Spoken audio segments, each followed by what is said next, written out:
आज हम परिसर अध्ययन 1 तीसरी पाठ 23 जैसे जैसे आयु बढ़ती है। ये देखो बच्चों, ये पाठ समझेंगे और इसके प्रश्नोत्तर को लिखकर याद करेंगे। ये चित्र ध्यान से देखो बच्चों, आयु आपको समझ में आ रही होगी। सबसे बड़े दादाजी दिख रहे हैं, पापा, फिर मम्मी, फिर दीदी, फिर ये भैया छोटे। इस चित्र में बच्चे की माँ का वेश कौन सा? माँ का वेश। बच्चों इस चित्र में माँ ये है क्योंकि वो साड़ी पहनी है। ये बच्ची से थोड़ा उम्र आयु भी ज़्यादा है।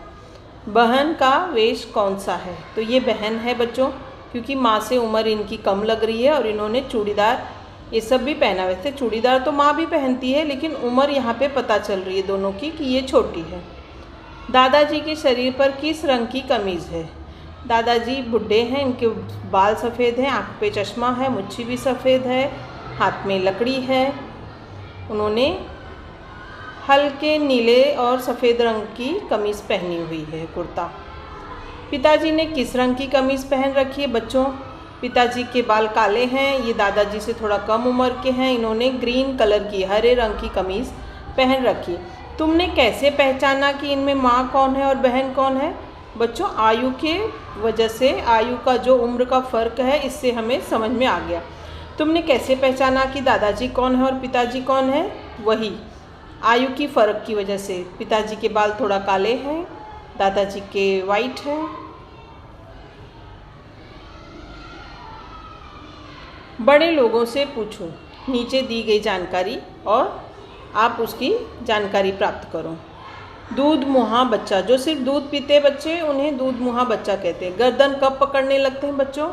वो 2-3 महीने में बच्चे गर्दन पकड़ने लगते हैं। मतलब ये देखो, गर्दन पकड़ने का मतलब ये गर्दन अपने से उठाना, गिराना। नहीं तो 1 महीने का बच्चा अपने से गर्दन हिला नहीं सकता है। ये देखो, ये बच्चे ने भी गर्दन अपने से उठा के अपनी माँ को देख रहा है। तो ये बच्चे कब करते हैं? 3-4 महीने में। नवजात शिशु के मुंह में किस माह से दांत आना प्रारंभ होता है? ज़्यादा करके बच्चों के मुंह में दांत 7वें, 8वें, 9वें महीने से आना शुरू हो जाता है। छोटे बच्चे खड़ा होना कब सीखते हैं? खड़े होने की प्रक्रिया भी बच्चे 7, 8, 9 महीने से करना शुरू कर देते हैं। दूध मुहे बच्चों को भात क्यों नहीं खिलाना चाहिए? चावल, क्योंकि उनको दांत ही नहीं रहता है, वो चबाएंगे कैसे? इसलिए उनको सेरेलैक, चावल को पीस के, दाल का पानी, चावल का पानी, दूध, ये सब पिलाया जाता है। दूध मुहा बच्चों को गोद में क्यों लेना पड़ता है? क्योंकि बच्चों वो बहुत छोटे रहते हैं, वो चल फिर नहीं सकते, इसलिए उनको गोद में उठाया जाता है।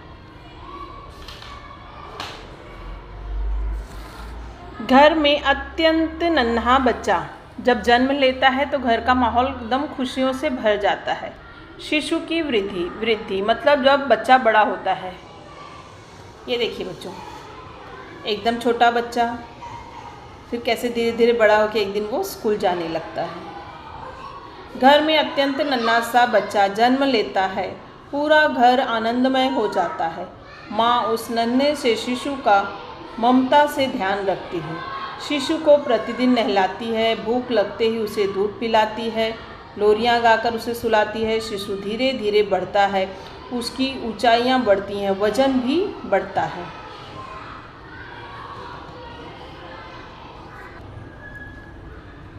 भूख लगते ही उसे दूध पिलाती है, लोरियां गाकर उसे सुलाती है। शिशु धीरे धीरे बढ़ता है, उसकी ऊंचाई बढ़ती है, वजन भी बढ़ता है। शिशु क्रमशः बड़ा होने लगता है, वह घुटने के बल चलता है। घुटने के बल कैसे चलते हैं बच्चों? ऐसे। उसके एक एक करके दांत आने लगते हैं। बच्चा खड़ा होना सीखता है, ये देखिए। बाद में वह लड़खड़ाते हुए कदम बढ़ाने लगता है। बच्चा पहले माँ को पहचानना सीखता है, इसके बाद वह घर के अन्य लोगों को पहचानने लगता है। बच्चा माँ को पहले क्यों सीखता है, पहचानता है बच्चों? क्योंकि वो माँ के साथ में ज़्यादा रहता है। माँ की आवाज़, माँ की उसको पहचान जल्दी हो जाती है। धीरे धीरे एक एक करके बच्चे की समझ भी बढ़ जाती है। माँ बच्चे को दूध, भात के साथ कुछ अन्य आहार भी देने लगती है। धीरे धीरे वह बोलना भी सीखता है। लड़का हो या लड़की, वृद्धि होते समय प्रकृति दोनों में किसी प्रकार का भेदभाव नहीं करती। कुछ और बड़ा होने पर वह शिशु नहीं रह जाता। छोटे बच्चे से वह किशोर हो जाता है, छोटी बच्ची किशोरी हो जाती है। ये देखो बच्चों, ये छोटी बच्ची बड़ी हो गई है तो इसे किशोरी कह रहे हैं। ये बच्चा भी बड़ा हो गया है तो इसे किशोर कहते हैं। आयु के छठे वर्ष में बच्चे पाठशाला जाने लगते हैं। आयु के 18वें वर्ष तक युवक युवतियों की ऊंचाई बढ़ती रहती है। आयु के 40वें वर्ष तक मनुष्य का स्वास्थ्य प्रायः उत्तम बना रहता है। ऊंचाई न बढ़ने पर भी वजन प्रायः बढ़ता रहता है। ऊंचाई एक समय तक बढ़ती है बच्चों, 18 साल तक जितना खाओगे पियोगे आप 18 वर्ष तक जितना बढ़ सकते हो, व्यायाम करके खेलकूद करके बढ़ सकते हो। 18वें वर्ष के बाद आपकी हाइट, ऊंचाई नहीं बढ़ेगी, आपका वजन बढ़ेगा, आप मोटे होते रहोगे। आयु के 40वें वर्ष तक मनुष्य का स्वास्थ्य उत्तम रहता है। ऊंचाई न बढ़ने पर भी प्रायः वजन बढ़ता रहता है। अच्छी आदतों, अच्छे आहार के कारण स्वास्थ्य उत्तम बना रहने में सहायता मिलती है। नियमित व्यायाम करें तो उसका लाभ होता है। बच्चों, आहार अच्छा मतलब घर का खाना खाओ। आजकल बाहर के जो रोड रास्ते पे गंदे भोजन करते हैं वो हमेशा बीमार रहते हैं। घर का खाओगे तो स्वस्थ रहोगे। नियमित व्यायाम करें तो उसका लाभ होता है। आपको बच्चों व्यायाम, योगा जरूर करना चाहिए। 40 वर्ष के बाद समयानुसार शरीर में परिवर्तन प्रारंभ होने लगता है। धीरे धीरे आँखों से अस्पष्ट दिखने लगता है, बाल सफ़ेद होने लगते हैं। आयु बढ़ने के कारण शरीर की शक्ति धीरे धीरे कम होने लगती है। कानों से स्पष्ट सुनाई नहीं देता। स्मरण शक्ति क्षीण होने लगती है। अधिकांश लोगों के दांत गिरने लगते हैं। नींद कम आती है और उसे विभिन्न रोग हो सकते हैं। अंत में एक दिन उसकी मृत्यु हो जाती है। बच्चों, जो भी जन्म लिया है उसे एक न एक दिन मरना ही है। इसलिए इंसान को अपने जीवन में अच्छे काम करना चाहिए ताकि मरने के बाद लोग उन्हें अच्छी यादों के साथ में याद करें।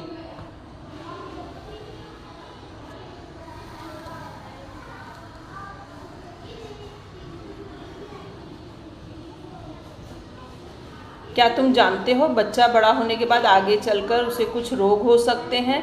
उनकी रोकथाम के लिए उसे समयानुसार उचित टीके लगाए जाते हैं। वो जो टीका बच्चों ज़रूर लगवाना चाहिए। कौन सा टीका कब लगवाना है यह पूर्व निर्धारित होता है, यह डॉक्टर बताते हैं।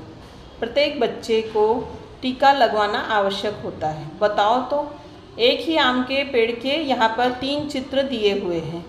सबसे पहले वाला चित्र कौन सा होगा, सबसे बाद वाला कौन सा चित्र होगा, कौन सा चित्र बीच के समय वाला होगा, और ये तुमने कैसे पहचाना। सबसे पहले तो ये पेड़ छोटा रहा होगा आम का बच्चों, फिर धीरे धीरे वो ऐसे बड़ा हो गया होगा और बाद में पूरा उसके तना, जड़, फूल, पत्तियाँ सब ज़्यादा हो जाते हैं। वनस्पतियों की वृद्धि। समय के अनुसार जिस प्रकार मनुष्य में परिवर्तन होते हैं उसी प्रकार वनस्पतियों में भी परिवर्तन होते रहते हैं। बीजांकुरण मतलब बीज के अंदर जब कुछ एक पौधा निकलता है उसे बीजांकुरण कहते हैं। होते ही नई वनस्पतियां निर्मित होती हैं। उसकी वृद्धि मतलब बड़ा होने के लिए मूलांकुर का मिट्टी में प्रविष्ट होना जरूरी है। जो भी बीज है बच्चों उसे हम मिट्टी में डालेंगे तभी तो वो अंकुरित होगा। इसके बाद ही प्रांकुर से तैयार होने वाली वनस्पति की पौध तेजी से बढ़ती है। मिट्टी के अंदर पानी और कुछ पोषक पदार्थ होते हैं। ये पदार्थ पौधे को मिलते हैं। पत्तियों के अंदर भोजन का निर्माण होने लगता है। वनस्पतियों में वृद्धि होने लगती है। बाद में वनस्पति में नई नई पत्तियां तथा शाखाएं निकलती हैं। वनस्पति की ऊंचाई भी बढ़ने लगती है। अपेक्षित वृद्धि होने के बाद वनस्पतियों में फूल आने लगते हैं। फूलों से फल तैयार होते हैं। इन फलों में बीज होते हैं। इन बीजों से उसी प्रकार की वनस्पतियों का निर्माण होता है। नया शब्द सीखो। बीजांकुरण। वनस्पतियों के बीजों में से अखुआ निकलता है, उसे अंकुर कहते हैं। अतः बीजों में से अखुआ निकलने की प्रक्रिया को बीजांकुरण कहते हैं। बच्चों, अभी गर्मी की छुट्टी होने वाली है, आप चना ले लेना और बादाम का भी पेड़ उगा लेना, चने का भी बच्चों उगा लेना और देखना कि उसका बीजांकुरण कैसे होता है। आम के भी सीजन है बच्चों, आम के भी पेड़ लगाना जगह जगह पे। वृक्षों को निरंतर गर्मी, तूफान, बरसात का सामना करना पड़ता है। कभी कभी तने पर धीरे धीरे कीड़े लगते हैं और वे बढ़ने लगते हैं, इसलिए कुछ वृक्ष और दुर्बल हो जाते हैं। अतः अंत में किसी दिन तना टूट जाता है, वृक्ष गिर जाते हैं, वृक्ष का अंत हो जाता है। देखो बच्चों, ये पेड़ पुराना हो गया, इसमें कीड़े लग गए और ये फिर गिर गया। सभी वनस्पतियों का अंत होता है, परंतु उसके कारण अलग अलग होते हैं। कोई तेज हवा बारिश से गिर जाता है, कोई कीड़े लगने से गिर जाता है, कोई किसी की मिट्टी तेज वर्षा से बह जाती है, इसलिए वो कमज़ोर होकर गिर जाता है। हमने क्या सीखा बच्चों?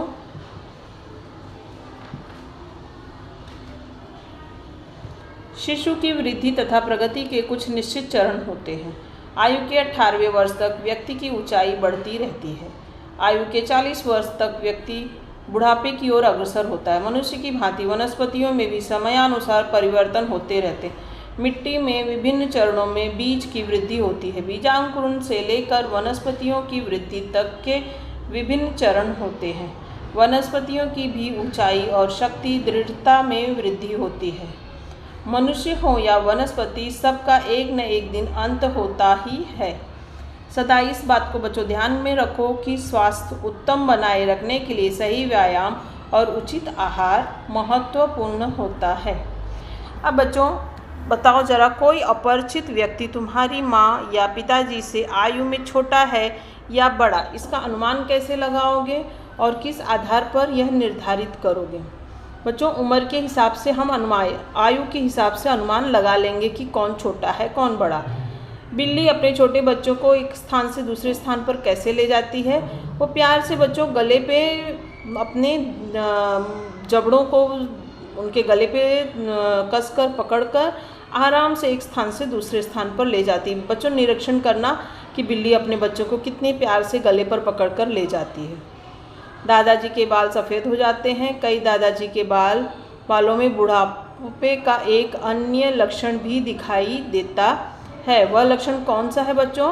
बाल झड़ने लगते हैं। कोई कोई दादाजी टकले दिखने लगते हैं ना, तो बाल सफ़ेद होने के साथ साथ में बाल झड़ने भी लगते हैं। बुढ़ापे के कारण त्वचा पर कौन सा प्रभाव पड़ता है? बुढ़ापे के कारण बच्चों त्वचा पर झुर्रियाँ पड़ने लगती हैं। घुघरी बनाने के लिए मूंग, मसूर, मोठ, सेम इत्यादि दलहनों को भिगोकर उन्हें अंकुरित करते हैं। इस प्रक्रिया के लिए तुम किस शब्द का प्रयोग करोगे?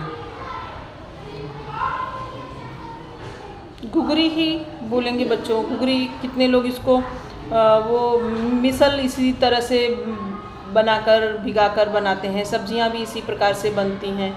मटर की फली, सिम्ब और उसके बीज का चित्र बनाओ। बच्चों, मटर की फली और सिम्ब के बीज का चित्र बनाओ। आम, चीकू, नींबू, आंवला, इमली तथा भटना, सफ़ेद सेम में से किसी एक वनस्पति का फल या फली लेकर उसका चित्र बनाओ। उसे रंगो, उसमें कितने बीज हैं देखो, चित्र के नीचे बीजों की संख्या लिखो। तुम्हें जो जानकारी मिलती है अपने वर्ग के अन्य विद्यार्थियों को बताओ। और बच्चों, ये सारे पेड़ भी लगाओ। कागज़ में बनाकर चित्र रंग भरने से कुछ नहीं होगा जब तक वो रंग धरती पर नहीं भरोगे। आपके द्वारा लगाया हुआ पेड़ बहुत साल में के बाद में फल देगा और जो लोग वो फल खाएंगे वो सब तुम्हें आशीर्वाद देंगे बच्चों। क्योंकि कोई भी पेड़ तैयार होने में कम से कम 10-15 साल लग जाते हैं। ये देखो बच्चों, खाली स्थान है, मैंने खाली जगह भर दिया है। आप देखकर उसे लिखो। ये देखो बच्चों, ये सही गलत है लिख दिया है मैंने। और ये प्रश्न है बच्चों जिसके उत्तर मैंने अपनी नोटबुक में लिख दिए है बच्चों। आप लोग भी ध्यान से इसे देखो और लिखो और अच्छे से याद करो बच्चों।